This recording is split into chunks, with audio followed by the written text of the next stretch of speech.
Participating. The moment she realizes you're never coming back, the silence gets louder for her than it ever did for you. When an avoidant woman senses distance, her instinct isn't to chase, it's to retreat further. That's how she protects herself.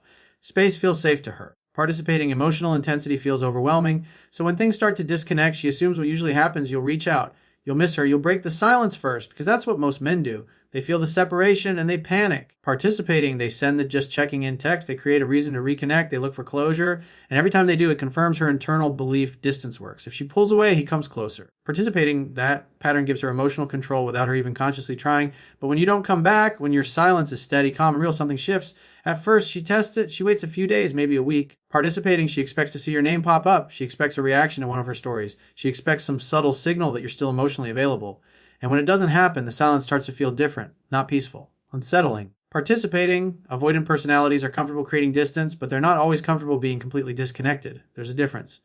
When she chooses the distance, she feels in control. But when she realizes you've chosen it too, and you're not chasing participating, the dynamic changes. Now she's unsure. She may check her phone more often than usual. She may scroll through old conversations. She may wonder if you've met someone new. She won't immediately reach out. That would feel too vulnerable. Instead, she observes. For subtle, she might post something subtle, a photo, a quote, a memory, not directly for you, but just enough to see if you respond. It's a quiet test, a way to measure whether your silence is permanent or temporary. If you break first, the pattern resets. Participating, she regains control. But if you stay centered and continue living your life without reacting, she starts to feel what she once avoided, uncertainty.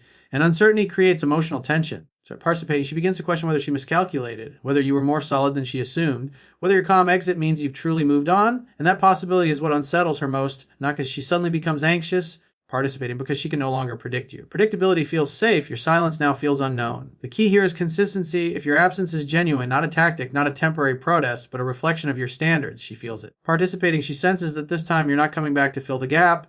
And when an avoidant realizes the door isn't being held open anymore, she doesn't panic outwardly. She watches. Because for the first time, she's the one wondering if she lost something stable. Participating, at the beginning, when she pulled away, she had reasons. Avoidant personalities are very good at building internal justifications. If things felt too intense, she told herself it was moving too fast. If emotions started deepening, participating, she convinced herself something was missing. If you wanted consistency, she framed it as pressure.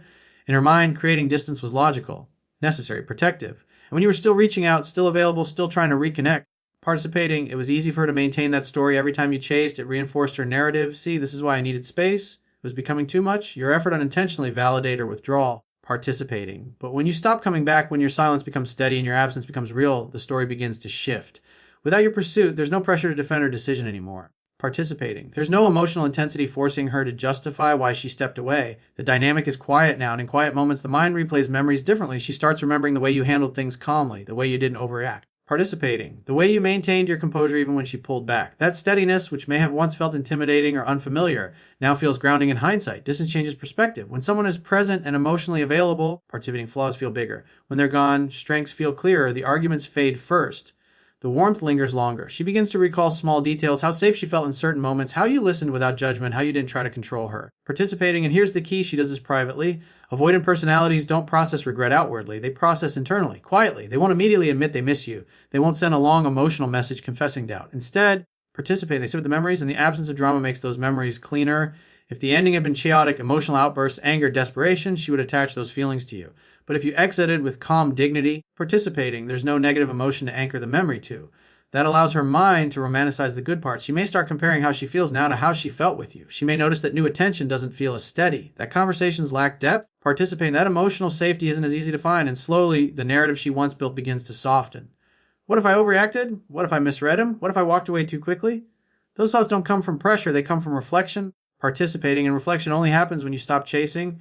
When she knows you're not coming back to argue your case, not coming back to persuade, not coming back to reopen the door, she's left alone with her own evaluation of the connection. No influence, no resistance, participating, just memory. And sometimes memory becomes kinder when silence replaces tension. The moment she begins rewriting the story without needing to defend herself is the moment doubt quietly enters. When an avoidant woman knows you're not coming back, participating, she rarely reacts in obvious ways. She doesn't usually send emotional paragraphs. She doesn't suddenly confess everything she feels. That would require vulnerability, and vulnerability is what she has spent most of her life learning to manage carefully. Instead, participating, she creates distance on the surface, but behind that distance, curiosity begins to grow. Curiosity is safer than vulnerability. So instead of reaching out directly, she observes from afar. She might check your social media more than before. Participating, she might revisit old conversations. She might scroll through your profile to see if there are new photos, new comments, signs of someone else. Not because she wants to fully re-engage yet, because she needs information. Participating, avoidants feel more comfortable when they can monitor without being emotionally exposed. When you were still chasing, she didn't need to check. She knew you were there. Your attention was visible, predictable, consistent. But once your silence becomes real, participating, the uncertainty shifts to her side. Now she doesn't know what you're thinking. She doesn't know if you've moved on. She doesn't know if you even care anymore. And that not knowing creates tension. She may watch your stories quickly, participating, sometimes even being one of the first viewers, or she may wait and view them later so it doesn't look obvious. She might like something subtle, then disappear again. These are not grand gestures. They're quiet signals. Participating, small ways of staying connected without risking rejection. Because here's the truth, reaching out directly means risking vulnerability. And vulnerability feels unsafe for someone avoidant. Observing from a distance feels controlled. Participating, it allows her to gather emotional reassurance without fully stepping back in. If she sees you thriving, focused, calm, unbothered, it unsettles her in a subtle way. Not because she wants you unhappy, because she expected your silence to crack. Participating, she expected some sign that you were still emotionally waiting. When she doesn't see that, she begins questioning her assumptions. If she sees signs that you might be meeting new people, her mind fills in the blanks. Imagination becomes louder than reality. Participating imagination often amplifies value. The key here is that she doesn't reach out immediately because her pride and protective instincts are still strong, but distance does not mean indifference. Participating, sometimes it means she's processing internally while trying to maintain control externally. When you don't react to her subtle signals, when you don't jump at breadcrumbs of attention, the dynamic continues shifting. Participating, she realizes you're not performing for her anymore. You're not posting for her reaction. You're simply living, and living confidently without seeking her validation makes her observation more intense. Participating because now she's watching a man who no longer needs her approval. And that is far more powerful to observe than someone who is still trying to win her back. When you were the one chasing, reaching out, trying to keep the connection alive, participating, she felt emotionally safe in a subtle way. Not safe because everything was perfect, but safe because she understood the dynamic. She knew where you stood. She knew you cared. She knew that if she created distance, you would close the gap. Participating, that predictability gave her a quiet sense of control. Avoidant personalities don't consciously seek power, but they do seek emotional safety, and control often feels like safety. If she could manage the pace of intimacy, if she could step back without losing you, participating, she never had to fully confront vulnerability. She could stay in the driver's seat. But when you stop coming back, that control dissolves. Now the uncertainty that once belonged to you shifts to her. Before, you were the one wondering when she would text. Participating, you were the one questioning how she felt. You're the one feeling the tension, not knowing. But when you go silent and stay consistent in that silence, she steps into that space. She starts wondering what you're thinking. Participating, she questions whether you've emotionally detached. She considers the possibility that you may not be available anymore, not just physically, but mentally. And that possibility creates internal discomfort. Control is comforting. Losing it is destabilizing. Participating, when she realizes you're not reacting the way you used to, she can't rely on the old pattern. If she pulls back now, you don't lean forward. If she sends a subtle signal, you don't immediately amplify it. The predictable dance is gone. Participating, and in its place is something unfamiliar, emotional consequence. For the first time, she may feel what it's like to not be certain of your return. That uncertainty forces introspection. She might replay moments where you were patient, steady, present. Participating, she might recognize that your consistency was something she quietly relied on. Now that consistency is no longer guaranteed, this doesn't mean she suddenly panics outwardly. Avoidant individuals rarely show visible anxiety in these situations. Instead, it's subtle. Participating, a slight restlessness, an increased awareness of your absence. She may feel the urge to reach out but hesitate, because if she does, she risks confirming that she no longer has the upper hand. And pride mixed with fear of vulnerability, participating, can be strong barriers. But internally, the dynamic has changed. When you stop trying to secure her affection, you remove the cushion that protected her from emotional risk. Now, if she wants connection, she must step toward it. Participating and stepping toward it means confronting the very vulnerability she once avoided. That reversal creates tension. And tension is what makes her feel the weight of your absence more than your presence ever did. When the control shifts, participating, so does the awareness of what was lost. When an avoidant woman starts entertaining new attention after you're gone, it doesn't automatically mean she's fully moved on. Often it means she's trying to restore emotional equilibrium. New conversations feel light. Participating, new people feel uncomplicated. There's no shared history, no unresolved tension, no emotional depth that feels overwhelming. On the surface, that simplicity feels comfortable. But comfort is not the same as connection. When she talks to someone new, participating, she can't help but compare, not intentionally at first, but naturally. Comparison is human. She measures how this new person communicates, how consistent they are, how they handle space, and whether they carry the same steady energy you once did. If you left calmly, participating without drama, without begging, without resentment, your image remains clean in her memory. That matters, because now when she interacts with someone else, she subconsciously evaluates their emotional stability against yours. Does he panic when she delays replying? Participating, does he overtext? Does he try too hard to impress? Does he lose composure under minor tension?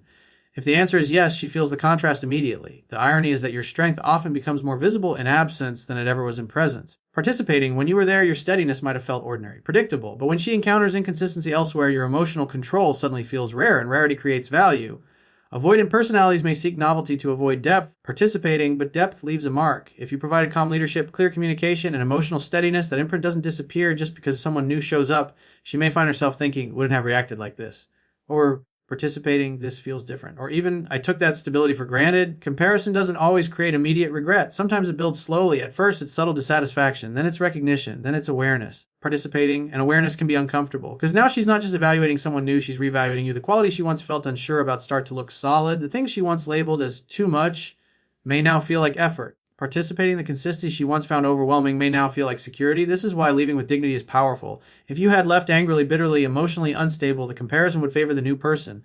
But if you left grounded and strong, participating, your image stands tall. In contrast, and here's the deeper truth when she compares, she isn't just comparing behavior, she's comparing how she felt. If she felt emotionally safe with you, even if it scared her at times, participating, that say becomes harder to replace than she expected. New attention may distract, it may entertain, and if it lacks depth and steadiness, the comparison becomes unavoidable. And when comparison consistently favors the man who walked away strong, participating regret begins to take root quietly. When an avoidant woman truly understands that you are not coming back, something shifts at a deeper level than pride, control, or comparison. At first, there may have been an assumption that time would pass and you would reappear. Participating, maybe not immediately, but eventually, maybe after a few weeks, maybe after she tested the waters, maybe after she felt bored or lonely, there was always that quiet belief that you were still emotionally available somewhere in the background, participating. But when your silence remains consistent, when your actions align with your words, when your energy is no longer orbiting around her in any form, that's when reality sets in. And reality forces reflection. Participating, avoidant individuals spend a lot of time managing distance. They are skilled at minimizing emotions in the moment. They can rationalize why something wasn't right, why the timing was off, why they needed space. But permanence is different. Participating, when something feels final, the mind doesn't just defend, it reviews. She starts replaying the connection without the emotional pressure that once overwhelmed her. Without you actively present, there's no immediate vulnerability to escape from. There's just memory. Participating and memory, when not mixed with fear, becomes clearer. She may remember the way you handled conflict calmly, the way you gave her space without losing yourself, the way you stood firm without being controlling. Participating, she may recognize moments where she pulled away not because you were wrong, but because closeness triggered her fear. And that awareness can be heavy, because once she accepts that you are gone for good, participating, she can no longer come for herself with the idea that she can reconnect whenever she chooses. The option is no longer guaranteed, and when options disappear, value increases. But here's the most important shift. Participating, the fear of intimacy that once pushed her away now competes with the fear of loss. Avoidant patterns are driven by the fear of being overwhelmed, but permanent loss triggers a different fear, the fear of missing something rare. When those two fears collide, participating internal conflict begins. She may ask herself whether she sabotaged something stable, whether she mistook safety for boredom, whether she confused emotional consistency with lack of excitement. And this internal questioning often happens in silence. Participating, she won't always announce it. She won't always reach out immediately. But emotionally, she processes. She matures through contrast. She grows through consequence. Your absence becomes the teacher. And here's the truth most men overlook. Participating, sometimes your greatest impact doesn't happen while you're there. It happens after you leave with strength, dignity, and finality. When she knows you will never come back, she is forced to sit with her choices without the comfort of reversal. Participating, that's when clarity replaces avoidance. And that clarity is something she can never unsee.